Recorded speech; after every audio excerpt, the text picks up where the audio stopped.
You're tuned in to Oilers Nation every day with Tyler Yaremchuk, live every weekday on the Nation Network YouTube. The Oilers are going for 6 in a row against this Canucks team, coming off a win against the Lightning. Oh, you know why I'm nervous. Let's get into it with the lead.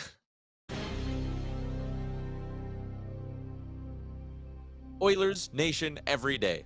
On a Saturday, coming to you on the weekend. It's a Sherwood Ford giant game day edition of the show, live from the Sports Closet studio. Sportscloset.ca. Look what they hooked me up with. How about this jacket? Got this reverse retro kind of vibes on the back. Beautiful. Front, nice and clean with that oil drop logo. It's pretty cool is the point I'm trying to make. You can get your own sportscloset.ca All-Star Game jerseys available. Now, I saw one. There's a picture up on my Instagram. I was in their store. I looked at it. I touched it. It's beautiful. Get your own sportscloset.ca. We are live on the Nation Network YouTube, where Sergeant Battle is in with the first comment saying Vancouver is in shambles right now. We need to take advantage, and that is the big story today on a Sherwood Ford Giant Game Day edition of the show. You need to take advantage of an opponent that is just flat out down and out. The Canucks are not good right now. They played last night and lost 4-1 to the Colorado Avalanche. This team is not good. Their season has been filled with drama. We'll get into that in just a second, but the Oilers just absolutely flat out need to take advantage of an opponent that is well below them. They cannot do the thing that they kind of have a tendency of doing where they play down to the opposition. It just cannot happen. We'll get into our keys to victory and all of that stuff in just a minute. Taking a look in the YouTube chat, Dr. Gonzo going to need a pregame nap for this 8 p.m. start. Drinks are chilling. Sun is shining. Smells like a huge Oilers win. I mean, it would be nice if the Oilers could pull out a big victory tonight, going for 6 in a row, which would be a season-long winning streak. Twisted is in, says the team needs to keep playing at their pace and slow down for no one. Force the Canucks to try and slow us down. Dr. Gonzo's in and predicting a Zach Hyman hat trick as well. I'll get to all your comments. Oh, Brad Bay's in the chat. What up, Brad? Our night shift guy who usually listens as a podcast is in on a live show, and that's always a good sign. That means the vibes are going to be good today on the show. Let's bring in our pal Liam, the only man in Edmonton with a Dustin Penner jersey hanging on his wall. Liam, your thoughts on tonight's hockey game? Are the vibes good? The vibes are good in Edmonton right now. The vibes are good everywhere, I think. It just feels like a good time. Like someone said in the chat, just saying the sun's out. Everything feels nice in Edmonton. You've got the good sports closet stuff going there. And also, you had a little bit of news yesterday, Tyler. It's been a big week for you, and you kept it going heading into the weekend. Yeah, I did. A little bit of a scoop yesterday on what the Oilers could potentially be rocking at the Heritage Classic next season. So I'll give Aaron a minute. Aaron, if you could pull up my tweet.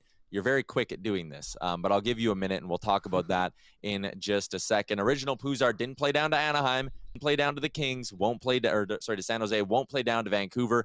Nail in the Bruce Boudreau coffin. And we're going to have more on that in just a little bit, because I got some takes on the situation with old Bruce Boudreau. But honestly, that's kind of one of the reasons I'm a little bit concerned about this game, because everyone knows Bruce Boudreau is getting gassed after this hockey game.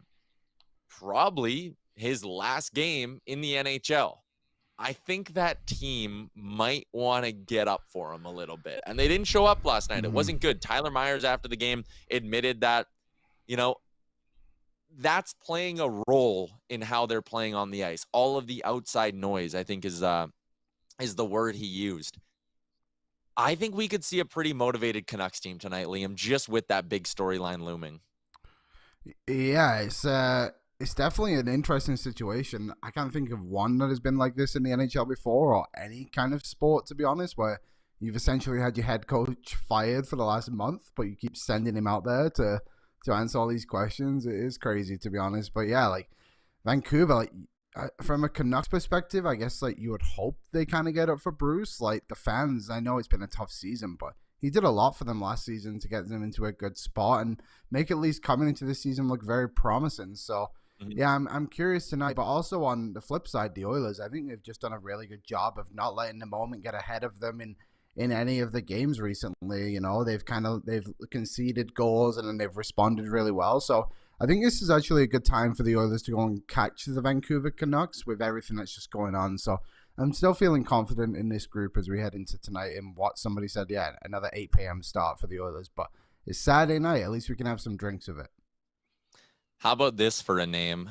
Gregorius Swizzlepants is in, says, hi, guys, longtime listener, first-time commenter. You know we love giving love to our first-time commenters. Big game coming from Kane. He's going to be back up to speed. Shout out to Gregorius. Let's get to the topic of that jersey, actually, because I see Aaron getting it ready in the little preview window here. So you can flash that up whenever, Aaron.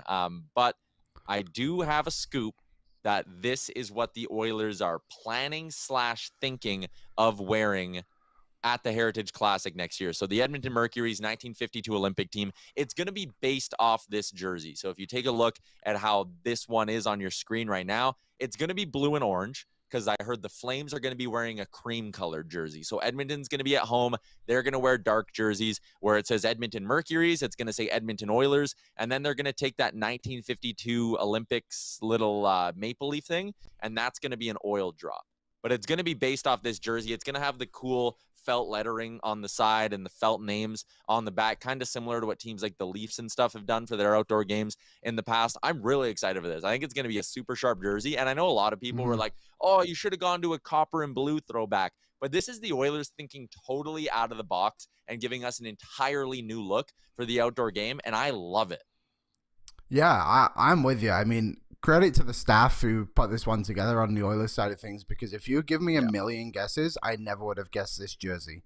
So it's just going to be cool. Like the Heritage Classic in Edmonton, like just to kind of see that in the copper and blue colors, like I said, with the oil drop in there too. Like it's just such a unique look for a unique game. And that's how NHL teams should approach this thing. Like have some fun with it, do something creative. And yeah, I mean, that's going to be cool. It's going to be cool to see him, just people walk around with that jersey in Rogers Place now once it obviously comes out and that game passes. Like, just everyone's going to remember that game in Edmonton.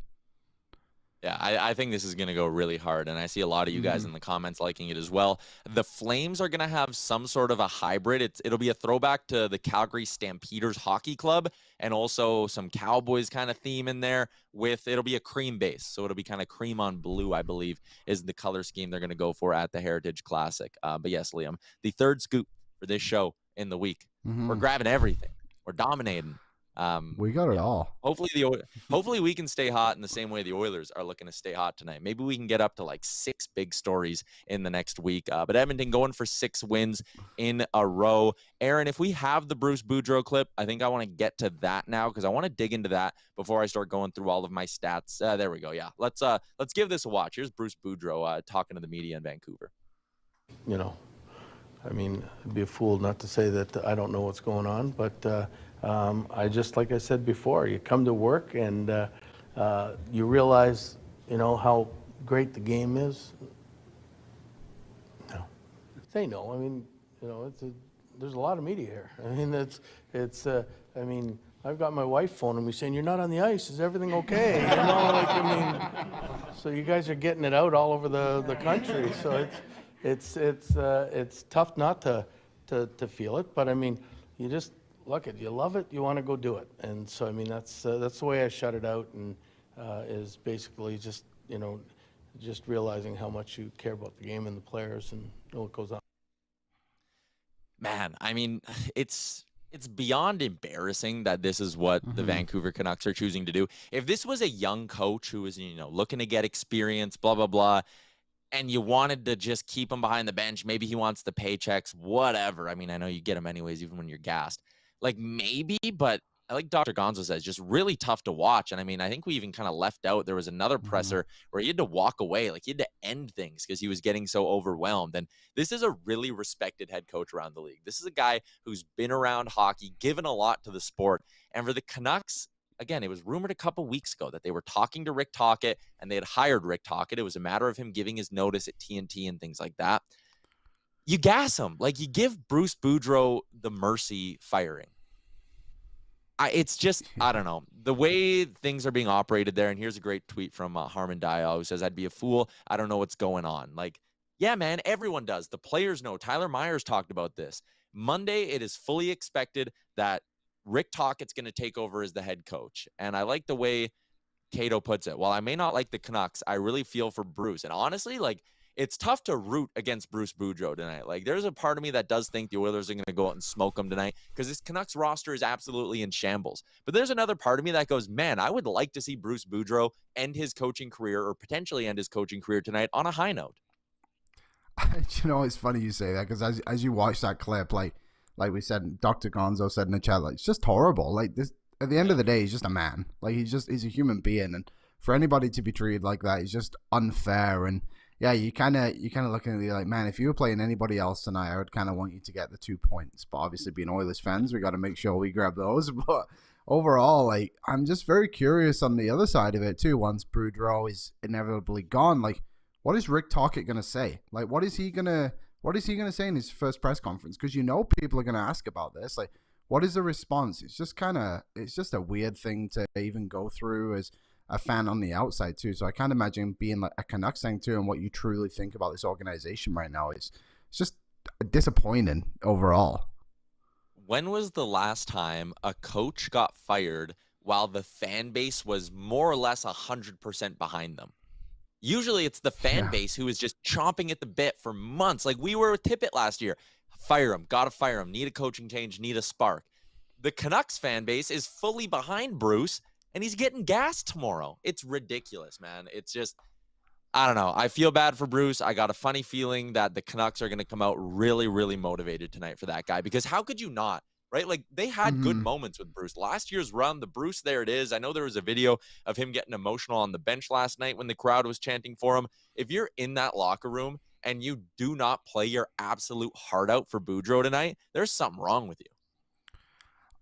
Was Ralph Kruger fired by the Oilers, or did his contract just end? Because just coming to mind, that's the only one that I can kind of think like. Fans were kind of, yeah, right. Because fans were kind of behind him, right? Like, we almost made the playoffs that year, and then all of a sudden he's the chairman of Southampton Football Club because the Oilers didn't want to keep him. I can't remember who is that when we hired Dallas Eakins?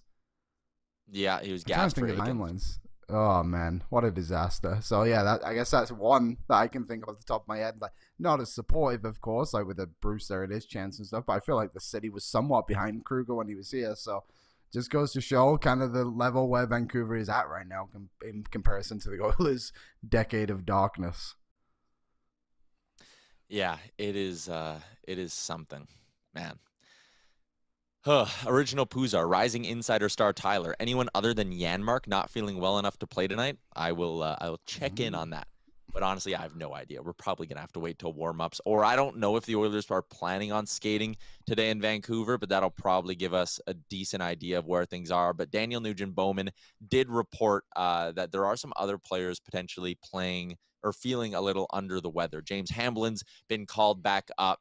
So the Oilers are running a super short roster, and honestly, illness is like the worst thing that can happen to them, because as my friend Original Puzar pointed out to me the other day, when you put a guy on normal IR, you don't get the cap relief, right? You just get the roster spot. But the issue for the Oilers is obviously cap space. So also, Bruce Boudreau is speaking to the media right now in Vancouver, and if that wraps up by the time our show is done, we may have Chris Faber from Canucks Army jump on. He's also from Canucks Conversation. He might join us to chat a little bit about the state of things in Vancouver out on the coast.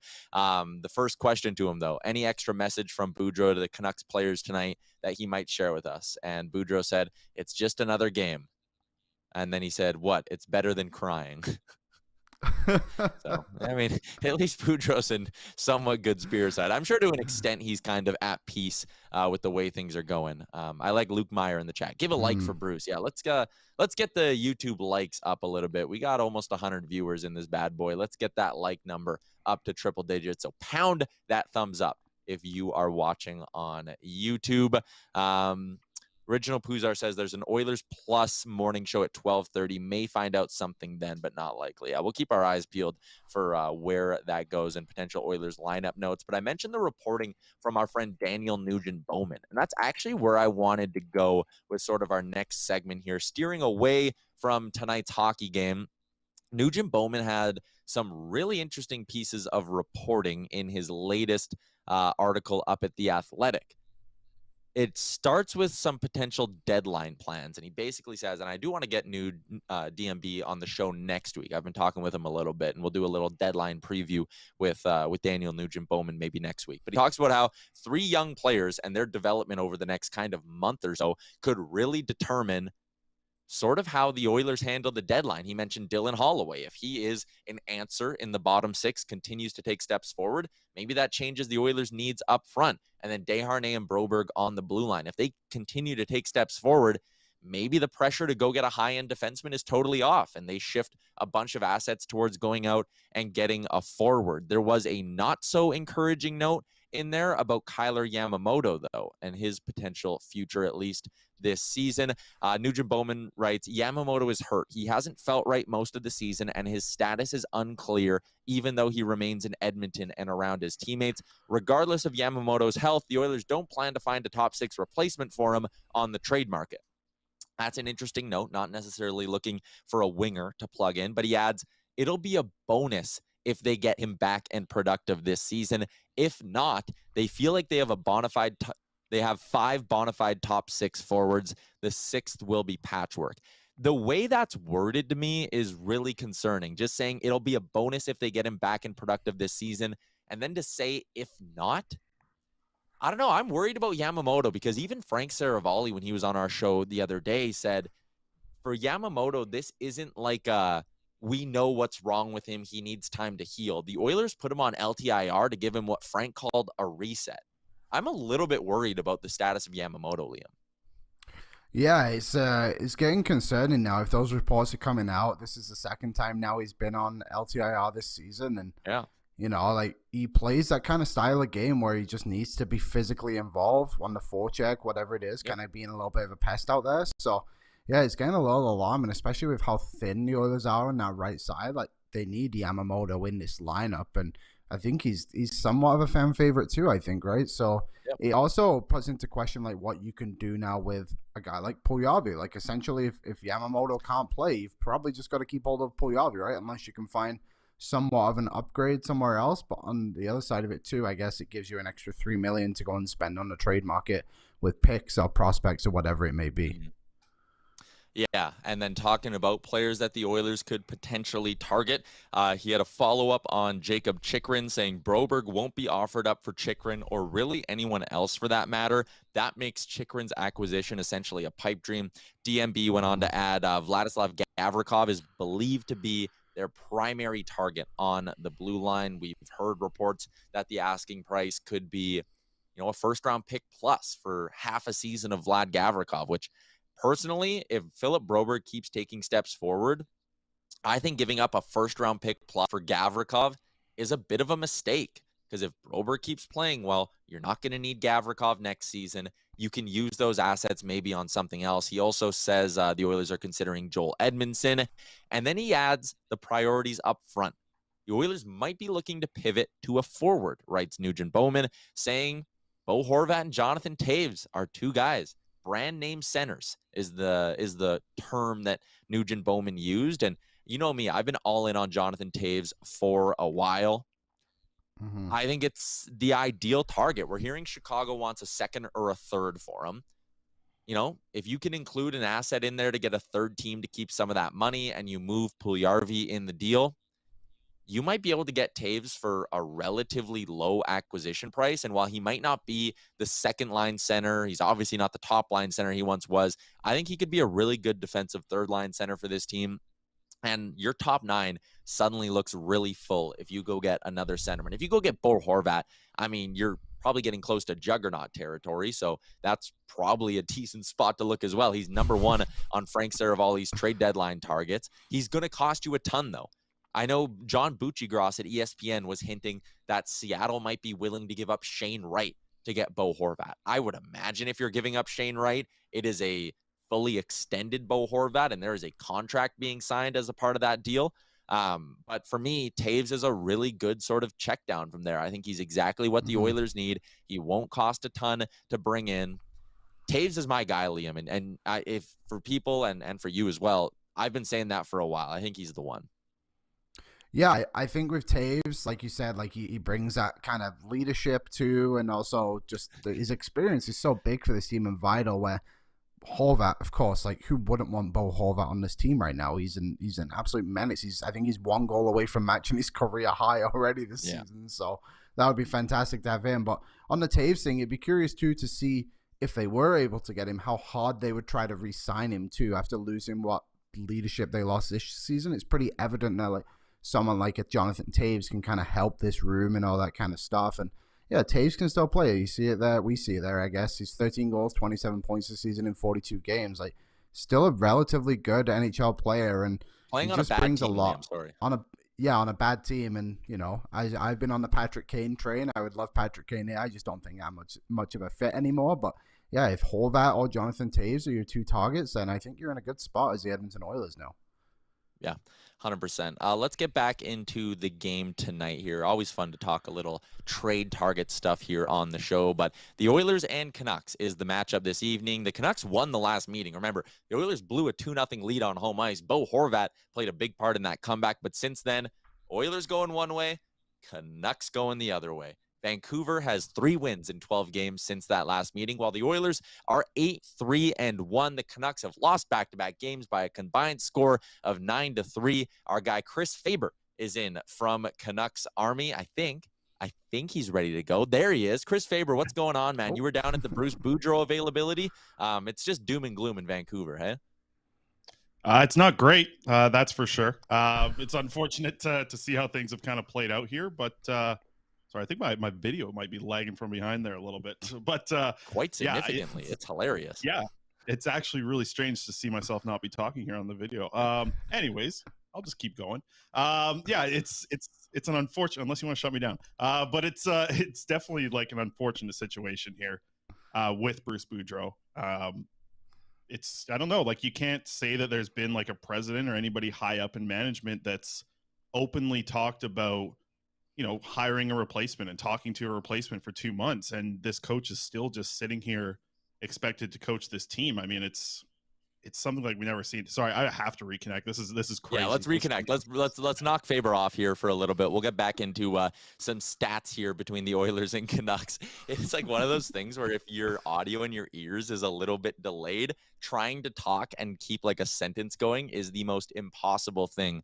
But the Canucks so far this season, listen, this is a team that bleeds a lot of chances. The 7th most shots against per 60 at 5-on-5 in the league. The 4th most goals against per 60 at 5-on-5 in the league. A big part of that has been, you know, they're missing Thatcher Demko. He would probably help that goals against number, but they give up a ton of chances. And for the Oilers, you know, they've been generating a ton. Since January 1st, the Oilers are 2nd in the NHL in shots for per 60. They're 3rd in the NHL in 5-on-5 goals for per 60. These are two teams on totally different ends of the 5-on-5 spectrum, Liam. And then when you add in the Oilers power play, like this should be a night where the Oilers can handle this matchup. I don't want to say easily, but they should be able to handle it.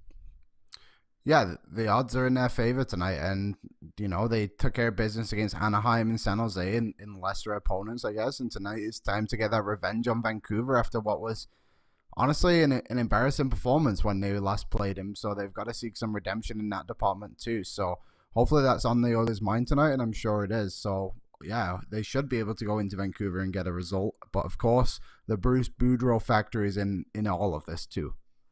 Yeah, okay, let's bring back in Chris Faber because I see him ready to go down there. Okay, Faber, like this Canucks team, part of me thinks they could come out motivated tonight to play for Bruce, but what's your sense of kind of the mood in the room when it comes to the players in this situation? Yeah, just kill my video, please. This is not, I will talk, but I know it's freaking me out. Sorry, you got to ask that question again, Tyler. That's driving me crazy. Yeah, I was just going to say, what's the mood like for the players right now on this team in terms of how they're handling this whole situation? Yeah, I mean, we know it's got to be difficult for them in the spot that they're put into, but I think last night was the first time we've actually heard a player speak about it. And yesterday, Tyler Myers comes out and mentions, like, this might have been the first game where that outside noise is kind of affecting us. And I think it's absolutely true. It's something that, you know, it's wild to be in the arena last night in the third period as this team's kind of understanding that this is the end of the road for Bruce Boudreau. This is a fan base that You know, it's crazy at times for sure, but it's absolutely engaged to everything, whether it be on social, online, in the arena, everything. There was a time last night where it went from a chant of Bruce, there it is, and kind of went into a little break in play, comes back with a sell the team chant. Like, the vibe in Rogers Arena is so strange right now. And I feel bad for Bruce. And it's a spot that, you know, you shouldn't be working in this job with a replacement coming in. From what it sounds like, all reports make it sound like it's Monday when Rick Tocchet's going to take over. And Bruce is kind of like, he's still coming out there and bringing a smile to the media members' faces. We just had a clip today. I hope Aaron has it queued up because I do want to play it. It's wild. Like, he's still trying to have some fun with us. And today he joked about it, just like, he's like, oh, it's just another game. Like, you know, why would I have any special message for the players? If you got the clip, you can go ahead and hit it there, Aaron. Will you have any additional message for your players today? And if so, is there any part of that you can share with us? It's just another game. Sorry. Well, it's better than crying, right? Like, that's a sad thing what he just said at the end there. It's better than crying, because like the way that we've had to deal with questions with him over the past 48 hours here is a situation where he just wants to be a coach in the NHL. Obviously the record for the Vancouver Canucks is getting to the point where it's like, you know, changing coaches is probably warranted, but I don't think this is just on the coach. I really think this is on the organization making some horrible decisions, some horrible treatment of people, players, everything. It's a very tough spot. And we were kind of just talking with some people from the Edmonton media here down in the press area, and it was like, some of them were like, yeah, like it's okay though. Like, you know, your team's not that bad off. You still got Quinn Hughes. You still got Elias Pettersson. Thatcher Demko's a young, exciting goalie. It's like, yeah, but what are they going to do around those guys? What has the organization showed us that can make you think that there's hope for the future? And right now, that's like all Canucks fans want, is just like a little bit of hope. So I hope that the Oilers come in here and just boat race the Canucks like 9-1. Like, that's kind of what we want. Like, you want to get as close to Connor Bedard as possible now, because though the team hasn't charted that direction, that's where they have to go. Faber, appreciate your time today, man. You, I mean, try to enjoy the game tonight, I guess. If not, just enjoy being able to live in beautiful Vancouver. But we'll chat with you again maybe next week. Absolutely, guys. You guys have a good one. Thanks. There you go. There's Chris Faber from Canucks Army and Canucks Conversation. Apologies for the internet issues we were kind of having there as well. But I'm thinking that'll fix itself here in just a second. I think just having Faber on might have messed with our YouTube feed a little bit. But great insight from Chris Faber. The audio worked. And that's all that mattered with Fabes, because, yeah, good insight. I mean, I like hearing him say, I hope the Oilers just win 9-1 tonight, because, I mean, kind of so do I. Yeah, and you and me both, Faber. It's kind of funny because we can still see Faber on our screen talking, just to show how laggy his stream was, and he is long gone. But yeah, thanks for bearing with us on this. But yeah, like, it's just like you said, it's just such a bad situation, and just like Edmonton media saying like, oh, your team's good, but it's like, but that's not the point. Like, there's more to this. There's a human element to all of this, and Vancouver, the Bruce deserves better. The fans deserve better, and quite frankly, the players probably deserve better. And if you're an outsider looking at like free agency now, like, why would you want to go and play in Vancouver? Like, it just seems like the city is fantastic. Don't get me wrong, I love visiting Vancouver, but like, the organization is quite frankly, it's quite disgusting. Honestly, it's horrible to see what's happened, and I want Bruce to kind of have a good send off tonight. I hope it goes well for him, and like Vancouver just shows some appreciation like they did last night. But again, let's hope the others just go out there and win 9-1. I'm with you on that. I think our stream should be starting to fix itself in just a second here. But yeah, it's going to be interesting night. Quickly, Faber's appearance is brought to you by Star Mechanical. You can starmechanical.ca. They are your spot for home plumbing in the Edmonton area. Also, Sherwood Ford Giant Game Day. So shout out to our friends at Sherwood Ford, their parts store, where not only do they have the genuine parts you need to keep your vehicle running smoothly, but a giant selection of merchandise and apparel for the perfect gifts and gear. And you can get 10% off your clothing order from now until January 31st. So 10 more days to go in that great sale, courtesy of our friends at Sherwood Ford the Giant. Let's see if the Oilers can keep this hot streak going. Looking at the out-of-town scoreboard, Liam, Calgary and Tampa play at 1. That's a good matchup for Edmonton. The Bolts are going to be hungry for a bounce-back win. You know, they're probably a little bit pissed off. So the Flames taking them on, 1 o'clock puck drop, something for us to watch this afternoon. And then LA is in Nashville. Seattle hosts the Avalanche. Vegas hosts the Capitals. The Oilers are really the only team in that race in the Pacific who have an easy-ish matchup tonight. If things break well for the Oilers, a victory tonight would put them up to 57 points. If Vegas and Seattle both lose, the Oilers by the end of tonight could be 1 point back of the top spot in the division. This is a big night. Even though it's only January 21st, tonight there could be a nice 4-point swing for the Oilers in this one.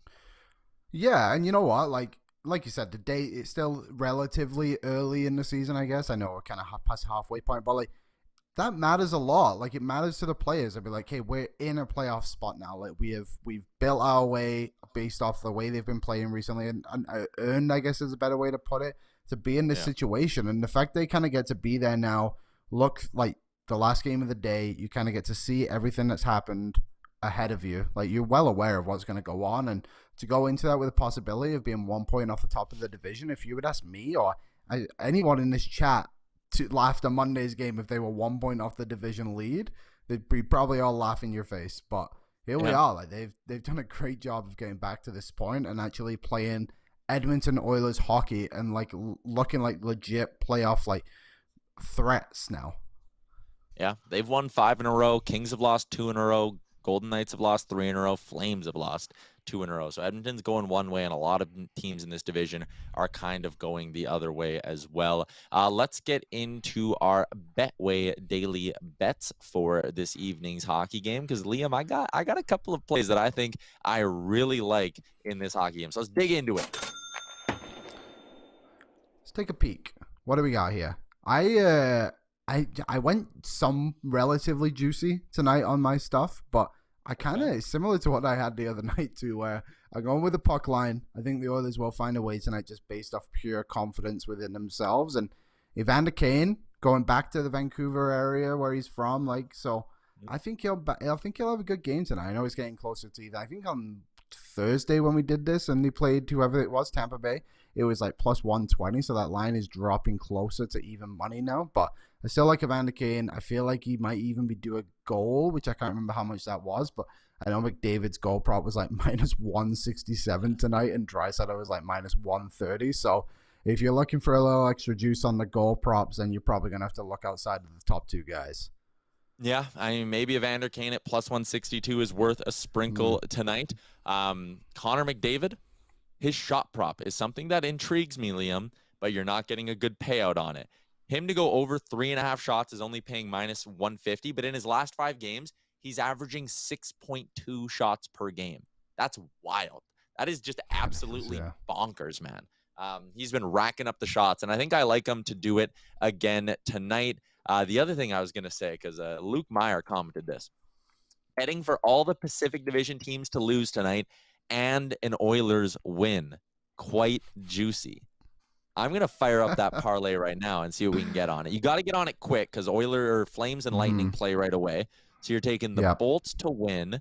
You're taking the Preds to win. The Avs to win as road dogs in Seattle. And the Capitals to win as road favorites. And then you throw Oilers money line in that. And you're getting that at you're getting about 19-1. If you switch an Oilers win for an Oilers puck line cover, 28-1. I mean, come on. That's interesting. Is that our juicy Saturday bet, Tyler? Is that the parlay we're going to go with today? $10 into almost 300? I think so, Liam. I'm locking that bad boy in right now. Lightning, Preds, Avs, Caps money line with the Oilers minus a goal and a half. Why not? Why not? May as well. And I like the McDavid shot prop for some safe money, and I'm probably going to dabble in the Kane shot prop like you did as well, Liam. If you want something from the opposition side, I saw someone in the chat was talking about JT Miller's shot prop. Yeah. He hit it last night. JT Miller, that's probably a decent play tonight if you want something on the Canucks too, but not sure why you would. Yeah, I know that was Gavin's bet yesterday when he was laying some advice for me. So he was he said he basically hits it every single game by the sounds of it. 5 in a row now. At least, right? 5 in a row. So like we've kind of said a few times now, you kind of would hope from a Vancouver perspective they at least show up to play, and if JT Miller's doing that already when they're not playing well, like I can see him having a few shots tonight. Hopefully none of them go past Stuart Skinner, I would assume, is starting tonight, right? You would have to I'm imagine. honestly not sure who's getting the start tonight. We haven't heard anything from the Oilers. I think they're taking to the ice right away here, so we might find out in just a little bit. Also, the Flames are starting Dan Vladar, not Jacob Markstrom, today in their game against the Tampa Bay Lightning. So a lot of things to keep an eye on over on the Twitterverse, I suppose, throughout the afternoon as we await a starting goalie for the Edmonton Oilers. Let's wrap up with our Sherwood Ford giant keys to victory here, Liam, and it's simple. The Oilers pedal to the floor. Like, just don't mess around. Don't let the Canucks hang around in this game. Don't let them start to build up any sort of positive momentum either. You know they got a little bit to play for. They probably want to show up for their guy, Bruce Boudreau. Just right off the bat, boom, end this thing. Kill their hopes, squash their momentum, kill their confidence, all of that. Hot start, dominate this game at 5-on-5, extend the winning streak to 6.